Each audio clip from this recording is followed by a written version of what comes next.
Cactus Brewery in Bernalillo, New Mexico, which is just north of Albuquerque. It's of course, the restaurant, I think the patio is open now, but it's not open for events at the moment. We're hoping maybe at the end of September to be able to have some kind of a combined live Zoom thing, but we're gonna wait and see how things go there. So the name Kaktus with a K, it's the way the cactus plants are, it's the spelling used in several languages, several European languages. So anyway, so we thank them, and if you're in Albuquerque or around here, they have great pizza. I think they still have takeout and so forth.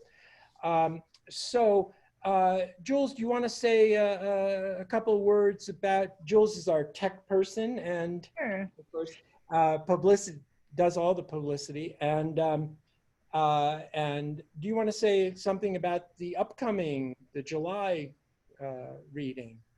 Yes, I've got a couple of announcements. So yeah, for our July Kaktus, which is the last Tuesday of the month, what is that, the 28th, at 7 o'clock, same virtual time and place, we will have Hilda Raz, who's here, and also Nathan Brown, who is the former poet laureate of Oklahoma, singer-songwriter.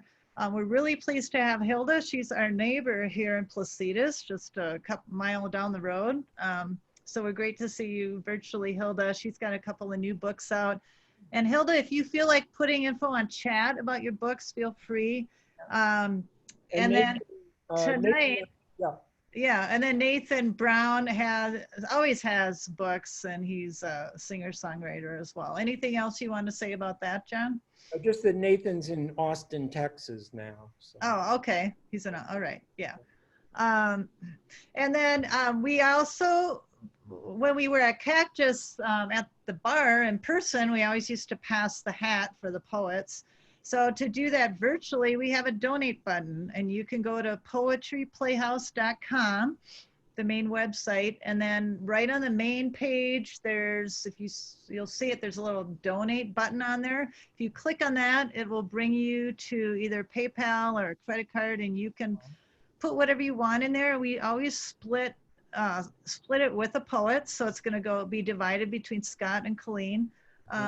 Scott is donating his half tonight to the Equality New Mexico, which is eqnm.org. So if Scott can tell you about that during his reading. But we're really happy to support causes and to pay poets for their work.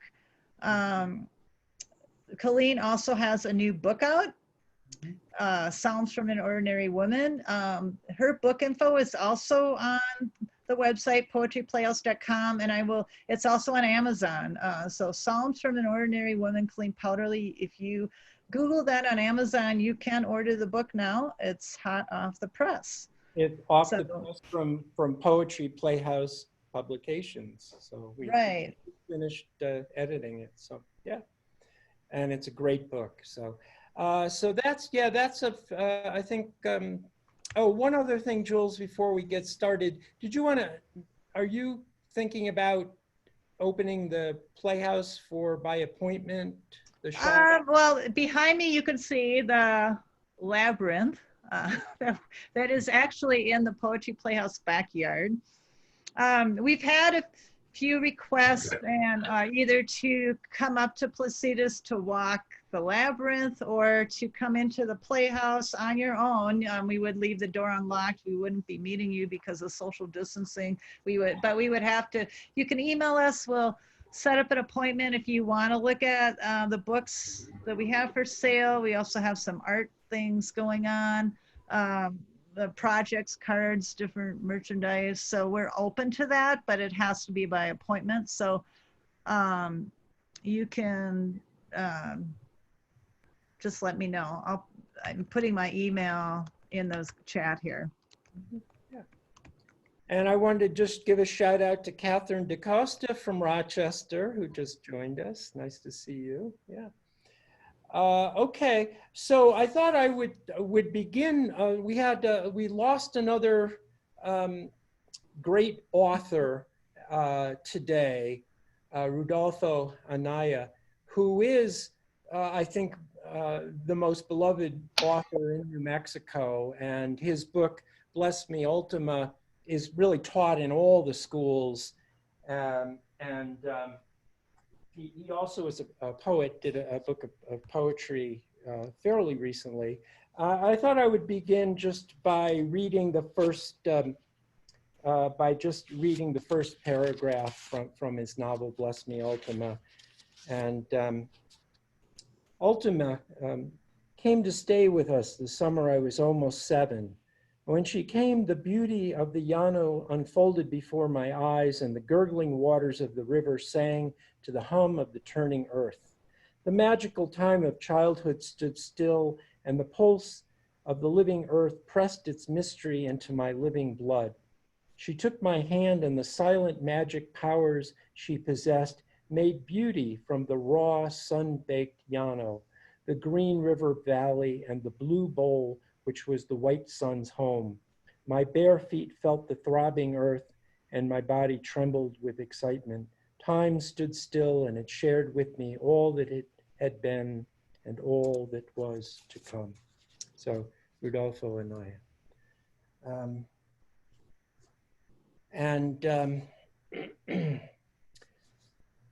So we're going to, the way this works is we will start with the 2 features, and then we will have the open mic.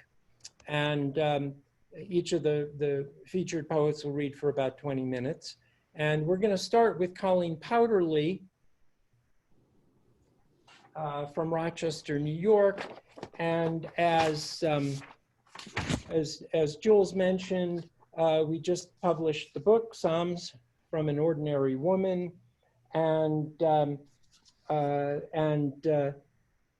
this is an amazing work. The late Irish poet Yvonne Boland said, "These poems are written with an energetic eloquence bent on finding and defining worlds that are often overlooked.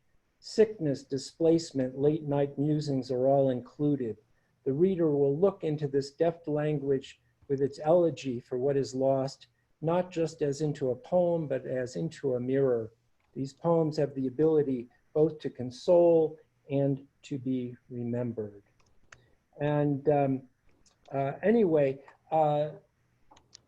it's, I think, an extraordinary book that I had the pleasure of reading drafts of over the past couple of years, and it's the way it developed, it still amazes me. Colleen has a previous book from FootHills Publishing called Split, and it is quite autobiographical, dealing with the first 2 decades of her life. The new book deals with mostly with the last 2 decades. So they're a really nice bookend, the 2 books. I got to know Colleen very well when we were both on the board of the Just Poets organization in Rochester, the largest poetry association in that area. And she was amazing, almost single-handedly rescued the organization from defaulting on its nonprofit status, and was always a great friend, and always for anyone that was in need, and as well as being just a terrific poet. So I'm so pleased. We're sorry that Colleen was not able to come down here to do the book launch. I would have loved we'll that. have to get her back at some point when things are safer. So Colleen Powderly. Thank you, John.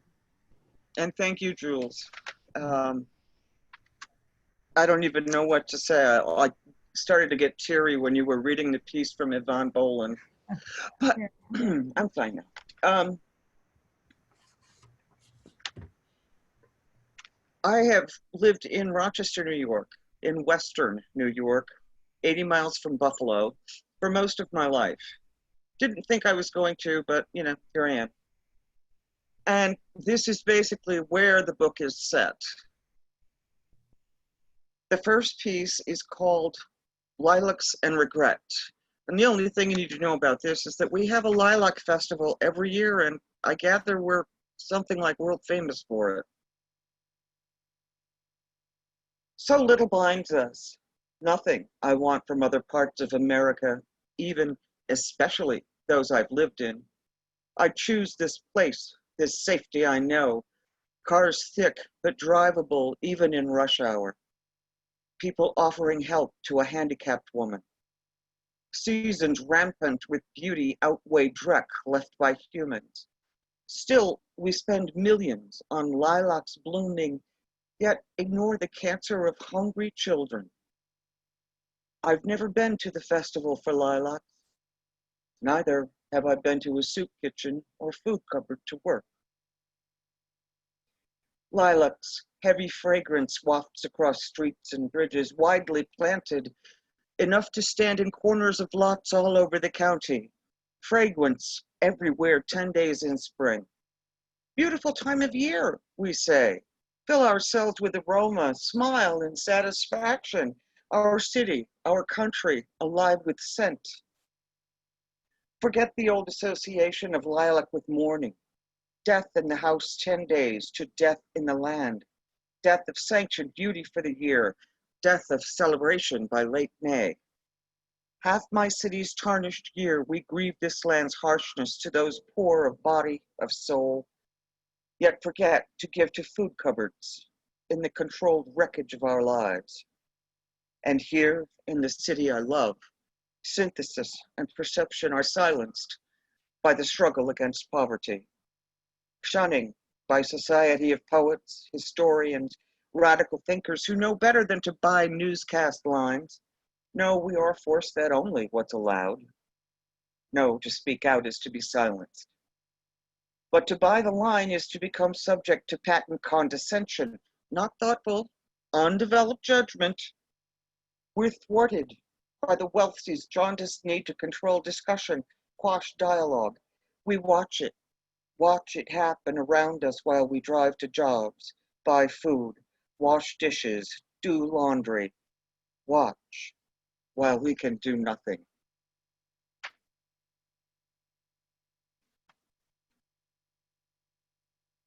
This is a more personal piece. Families. During the hot weeks, I seek distraction, sleep when I can, almost never through the night. Read again about Ireland, my ancestors' land. Recall talk of our Civil War from my childhood with a Yankee daddy and rebel mama. How their history calls me now, how my father's huge strength and sudden tantrums dominated our lives, how my mother's tears enraged me by the time I was 12. Why didn't you leave him? My demand at 16. He wouldn't let me have you kids. Her answer silenced me. Only one world worse than that one would be alone with Dad. But by 35, I loved him. He made me a clam bake before I left for college. He'd treat me like an adult during times we avoided minefields. Years later, he threatened to kill me for loving women. But 2 years after that, he told a cousin about me in the hospital. I didn't know that before he died. We never spoke before he died. I've missed him every day since. Somehow, between moments of terror, he made me proud to be Irish. Now every day I miss his hugs, rare though they were.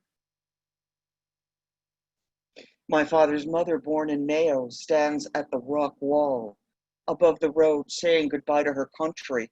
Somber eyes drink in the last few acres of green before they call, Harriet, we must go. Too young to form words of trust and belonging, her feet will never again feel the peace of roots beneath them. She will find the footlights of vaudeville, bounce her contralto from walls in every theater where she sings. We'll meet a man of small stature, quick-featured, easy smile, marry him, birth 12 children in 17 years before a fever takes root, blossoms through her so she can't raise them. One portrait from her wedding trip, high-necked shirtwaist buttons hidden in placket, puffed shoulder, ruffled neck, rows of small pleats running down the front, gold band prominent on her left hand, somber, clear-eyed. So this is the mystery of love, she thinks. Dead by 50. My mother's people, early immigrants, Scots-Irish explorers, first settlers, hewing trees, splitting rails, planting corn and kitchen gardens somewhere east of the Mississippi in Cherokee country. 8 generations since the blending. How? Kidnap? Love match? No records. Only oral passing and family lore. Cherokee, unknown name, proudly counted by generations free of paper, but quick to learn and long of memory. The unknown other side. No records, just dirt, work, and birth. Move with the frontier. Dirt, work, birth. Dirt, work.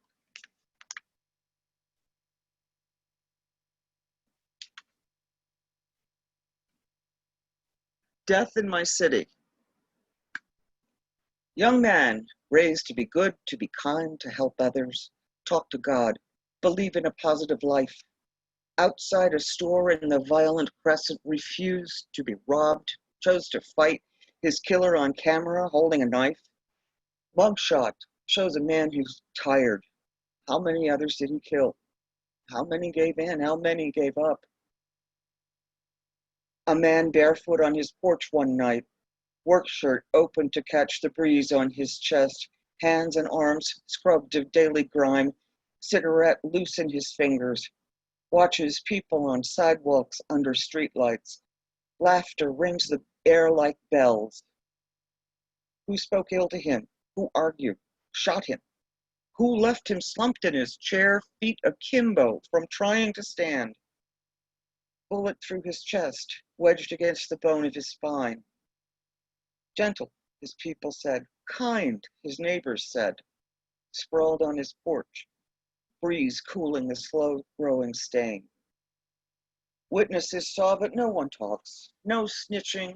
The law, when the white cops arrive, 2 centuries, justice by color means silence for murder in a city's summer night. These deaths in my city I love. I am home watching TV in darkness, wiping sweat with paper towels. Glad it isn't me when the news comes on. It could be tomorrow, next year. Even to cry. My last boyfriend thought he could control it.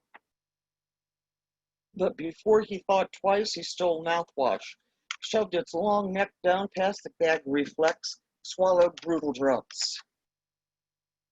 Lied to everyone, of course, sold a denim trucker's jacket I gave him as a gift, left his backpack on the bus, went to school drunk, got thrown out of class, lied to everyone, most the girlfriend who bet the house on his sobriety. Fell one night in front of my building, passers-by asking if he were sick, face down in that year's geraniums, black mulch chips pushing into his skin, crazy quilt lines on his cheek, black specks on his forehead when he came to, braced his back against a tree, pulled a pint of 4 roses from his bag. After that night, no limits, till a theft caught on camera took him to jail. He thought he'd catch a break because he couldn't remember. He thought he'd catch a break because he was a student, and the laptop he stole was from a TA on campus. He thought they'd slap his wrist, not make him pay for it. He had papers to write, and he needed more time. He thought he'd be excused, another chance, he'd get more time. That's just what they decreed. 1.5 to 3, medium security. Not even a hug before he left. What would I say to him if I could? How I got through it on my knees? How I begged the hurt to end? Hid in bed but couldn't sleep? One long winter drove to work in the dark, banker's lamp the only light in my office, focused on the work, the contracts, the language, phone calls from peers who told unfunny jokes, heart swelling, deflating inside me. Back home in the dark, escaped to my little room, lay dressed even in shoes, on my side, facing the TV. MASH episodes seen so many times, several with him, outcome known when the first frame glowed. Awake at 3 a.m. for Star Trek, up at 4 a.m. to work again, time moving only on the job, weekends a full month long. How to explain it? I gave what was in me, one last try at love, trial by fire of trust I'd worked out all these years. Dreams I'd formed once he finished his degree, both working, no children, quiet home life, cooking together. He the better chef, so I'd wash dishes, movies together, shopping together, loving together. Everyday pleasures and simple life I'd settle for, grateful for love at last. Gone with a bottled mouthwash, 6-pack of beer, a whiskey he could steal. Gone down a silent tributary when he went off to jail. He made no contact while MASH episodes ran, neither voice nor letter. I left scraps of self-respect on my pillow with my sweat, unable, finally, even to cry. A man in winter, thank you. In the supermarket at my city's edge stands a man in a long black coat. Professional class, pressed suit, shined shoes. 100 years ago, garters would have held his socks. Good wet leather wallet, opening like a book, small change in the proper pocket, tucked away handkerchief ready for use. Where does he go when he takes his plastic bag, places it on the briefcase next to him in his fresh, clean Lexus? What thoughts behind those serious eyes under the trimmed hair and high forehead? Is there a wife at home? Children? A golf vacation plan? Skiing over the weekend? Which roomy house does he go to? The one with roses cut back and arbor vitae covered to protect them from winter, with hedges high enough to protect his privacy? Does his wealth protect him from knowing pain? Of course not. He's the ordinary human lot, just easier escapes to be made, and greater protection from seeing pain. How much willed blindness? How much busyness? Is he lonely? Does he stop long enough to know? Late afternoon in the koi pool, at the edge of his yard, a sheltie drinks. Blue collar, clinking with tags.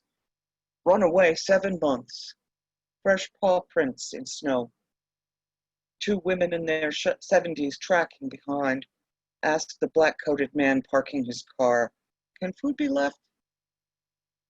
He smiles assent, leaves them to search, has a drink. Then in jeans and parka leaves the house, drives to the cemetery to put supermarket flowers on a grave. Bows over the stone, brushing away snow. His lips move steadily. He pulls off his right glove, puts his palm on the name.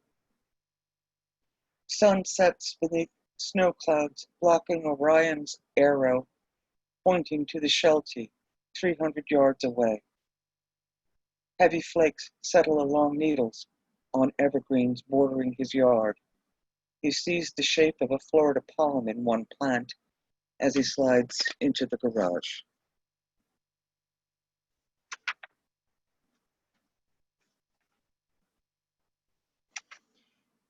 One of the things that figures heavily in the book is a trip that I was able to make in 2012, a family trip actually, where I saw Vincent van Gogh's paintings at the Art Institute in Chicago.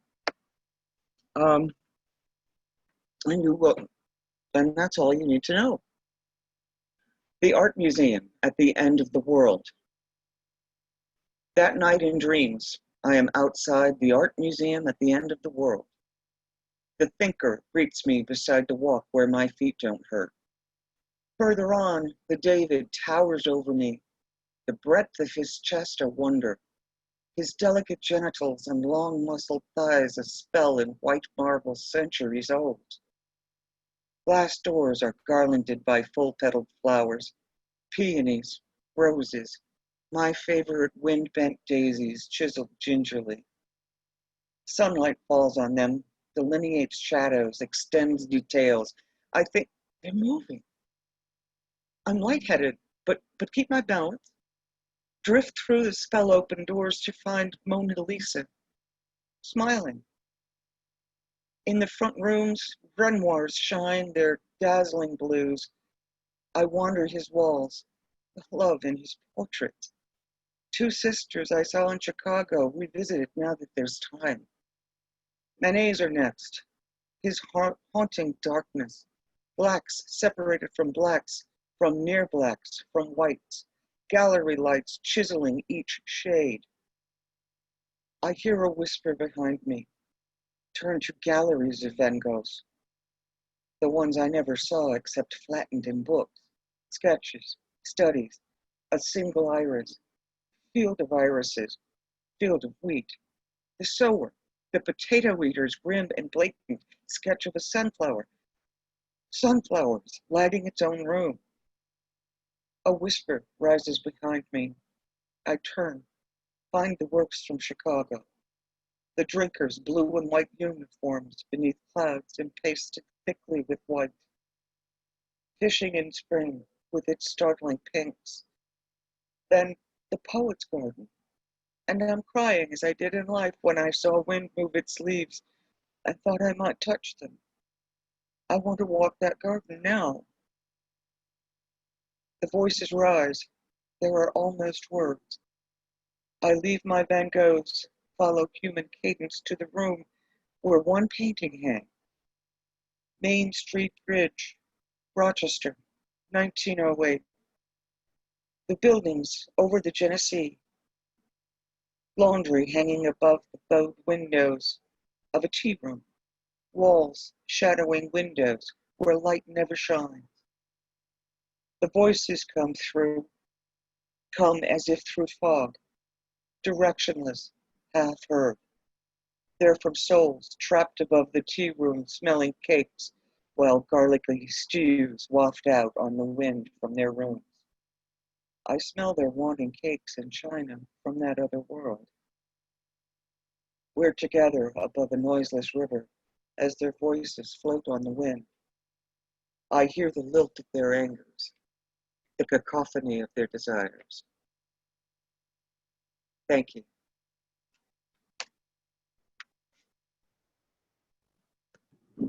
Thank you, Colleen. Hey. Thank you. That was wonderful, Colleen. Thank you so much. Nice, Thank you. Colleen. The Van Gogh images were stunning in there. Thank you very much. Beautiful. Don't know what else to say, just thank you. Good. I see Cheryl Guterrell has come in, and Thank you. some other friends, and yeah, great.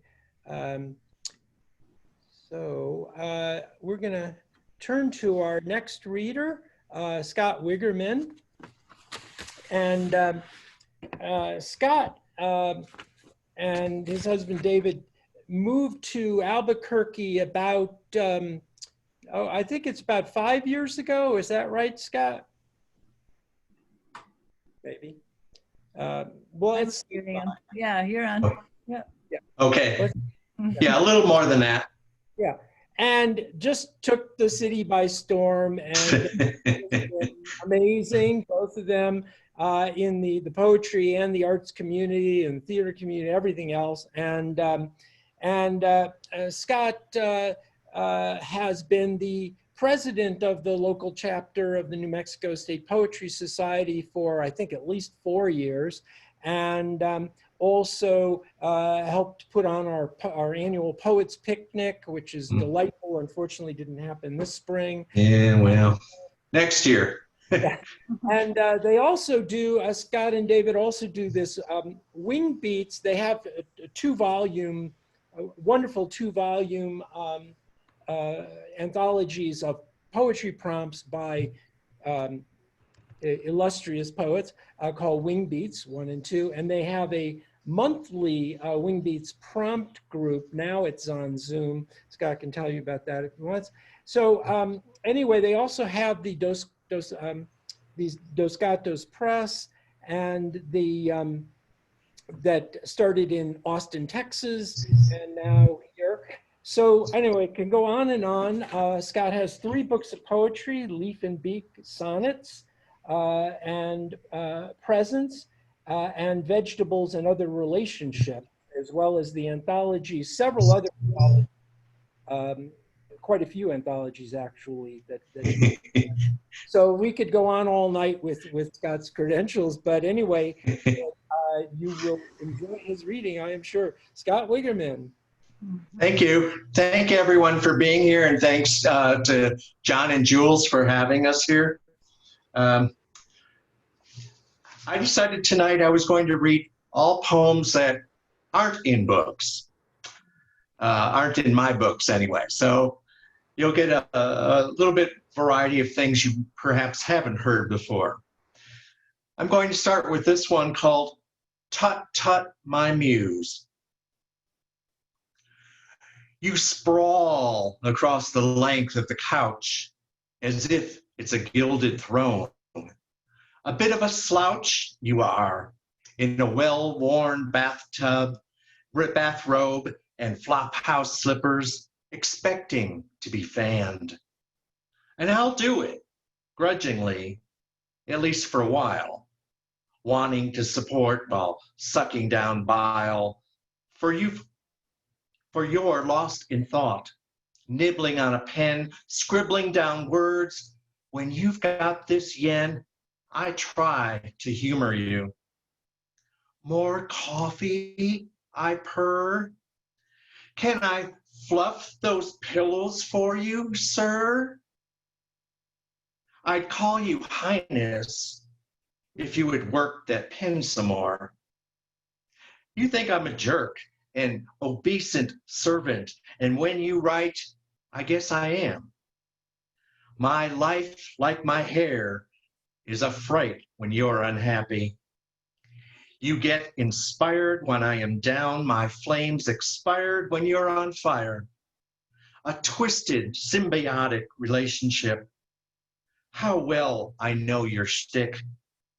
You'll lounge for days with a hangdog face, deride, ridicule, put me in my place.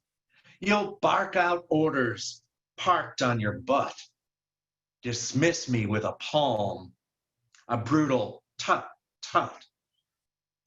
I'll stay your whipping boy, your earnest devotee. You know I need you more than you need me.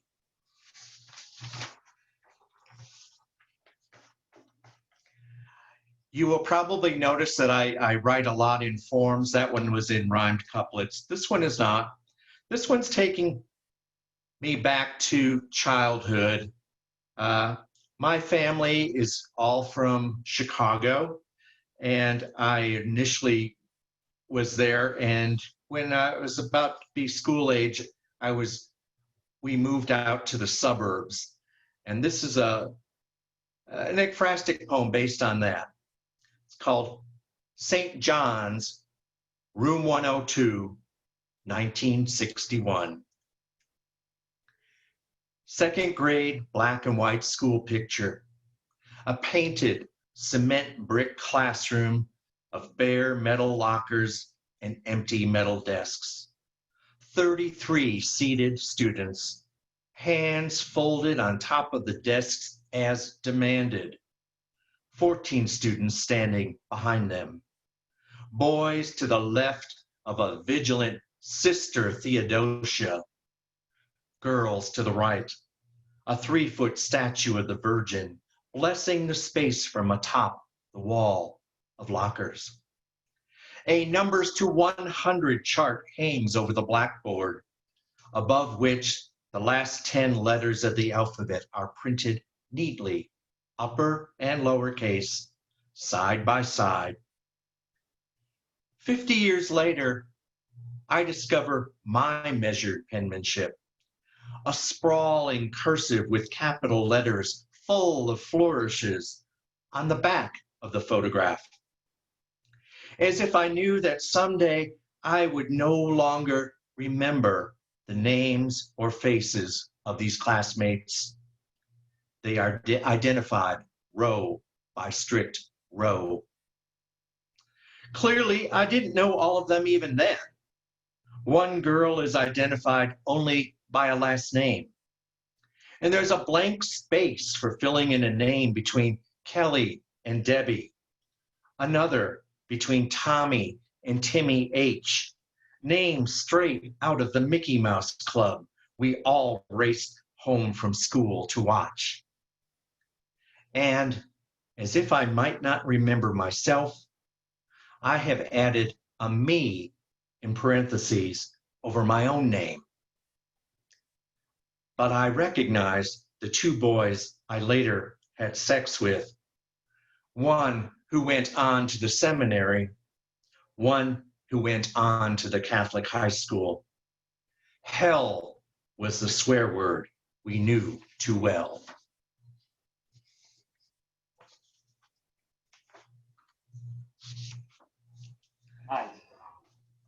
I'm going to take,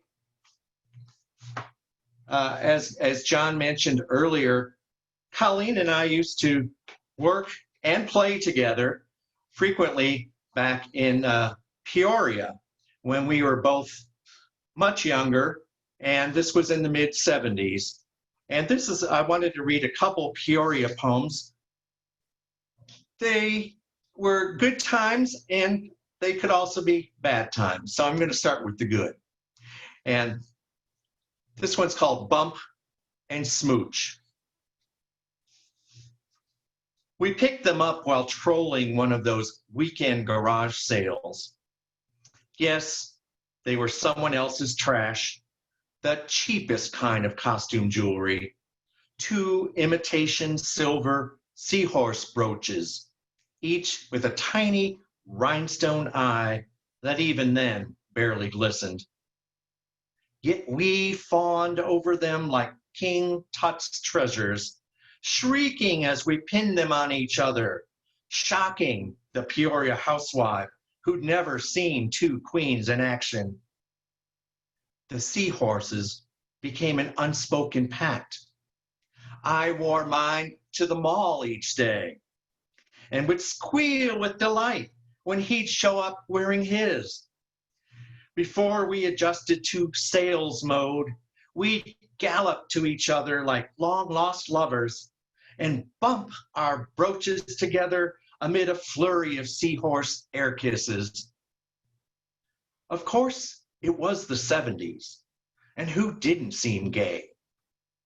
We had 3-inch platform shoes, low-waisted jeans patched like old tires, t-shirts tight as blood pressure cuffs, and hair moosed into helmets.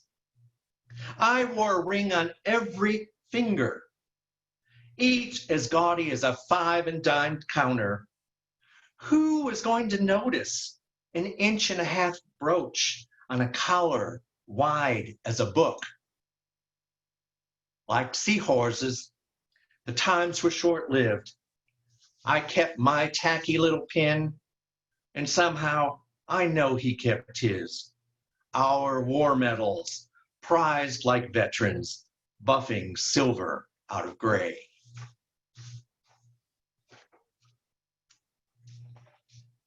Thank you. Thank you, everyone. This one's not as happy a poem. It's also set in Peoria. This kind of shows the bad side of living there, and you'll find out why. By the way, it's from this San Pedro River review last year, and this actually was nominated for a pushcart. So I was thrilled because they published so many great poems that have this one in there. I thought it was way too depressing, but another 4 in the morning. I reeked of funk, mine, his, as I plodded up 3 flights to the attic apartment where my wife pretended to sleep on the mattress on the unfinished floor. As endorphins waned and the welt of here and now swelled. I dropped my clothes and lay down beside her like a parallel line. A week earlier, she locked herself in the bathroom for hours.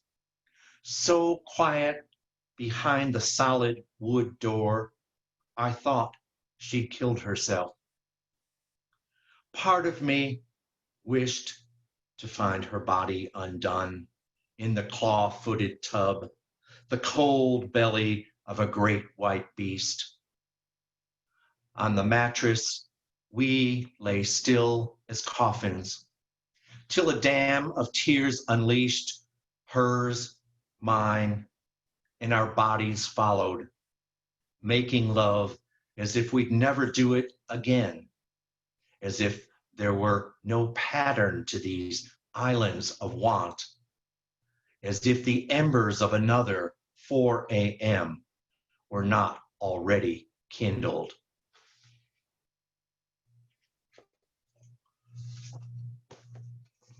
Thank you. Thank you. Many of you know, but maybe not all of you, that I used to be a high school librarian. And one of the other things I was at my high school was the sponsor of the Gay Straight Alliance. This is a poem I wrote for the students there. It's called Advocate. They come to me like penitents, past the pink triangle on my door, plotting gaits, jittery eyes, voices seldom rise above whispers. They confess, I think I might be gay. They want absolution, not realizing the canyon between secrets and sin. I'm often the first adult they've spoken these words to, the only teacher they've known who's out. I listen. I don't have to coax. The pressure of dammed up silence unleashes floods of words, the long breath after time underwater. I give them my blessing. It's okay. And add, don't ever apologize.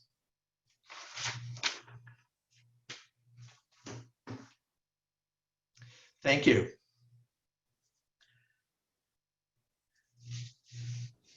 Thank you, Scott. You're welcome. How's my time doing? Good? Let's see how you're doing here. Yeah, you're doing very good. You got Okay. time for some more. Mm-hmm. All right. This is an ekphrastic poem as well. It's based on well, I'm not even going to tell you. You'll find out. It's called Love Letter to a Naked Stranger. I know you as intimately as I've known any man. Even days later, I think of you. Each stiff wisp rising over your brow into the air. Each shadowy imprint muscled into your limbs. From the streetlights of your beard, through the halos of your chest hair, down the alleys of your thighs to the dark between your toes, I know every stroke of you. I should. I created you in my own image, only better. Not some monster puzzled together out of odd parts. A man of age and substance, of beauty and imperfections, but nameless as a blank canvas. Blame the artist. Blame me. Is this not an act of love? So why do I ponder ways of further improving you? Line-defined abs, more effervescence in your eyes, a less contorted pose. I fear it's too late. Like every man, myself included, I will have to learn to love you as you are. Thank you. I'm going to switch gears a little bit here and read some more poems in form, and these are all sonnets. I don't know that I'll read all of these. It's from a series of sonnets called Four Cottontails, and it's coming out in Red Earth Review this summer. Here's the first one. You always tell me it is what it is. To rabbits, it's a burrow, perfect nest, though you intended mulch beneath the pines to nurture trees, not cottontails. Their zest for peppers, love of hollyhocks, the signs conspicuously clear, leaves fully stripped, and stems like middle fingers taunting us. You've planted over, started fresh, but whipped by rabbits every single time. You cuss, but try again. When I assess their tails of white, their noses puckered up, their ears on high alert, their lifts toward leafy grails, I don't mind that our veggies and flowers are shared. My heart hops like an optimist. Better add peppers to the grocery list. Scott, we probably have time for a couple more. Okay, these are all sonnets, so they'll be short. This one's called, this is another one in that series, called Keeping Aggression in Check. A bunny jumps into our yard as if the spaces in our gate are meant for him. He stops and hunkers down. The herb's a gift too good to pass. These months of drought so grim that even mint is tempting this dry year. His deep brown eyes look hungry, so I risk my husband's wrath and let him munch. I'll hear those goddamn rabbits, his usual list of curses, worse if there's complicity suspected. Silly wabbits, my response. Those snuffling whiskers, scrunched up noses, me, I can't resist. And though my husband wants his herbs untouched, he's left a water bowl near the mint, a small oasis that's full.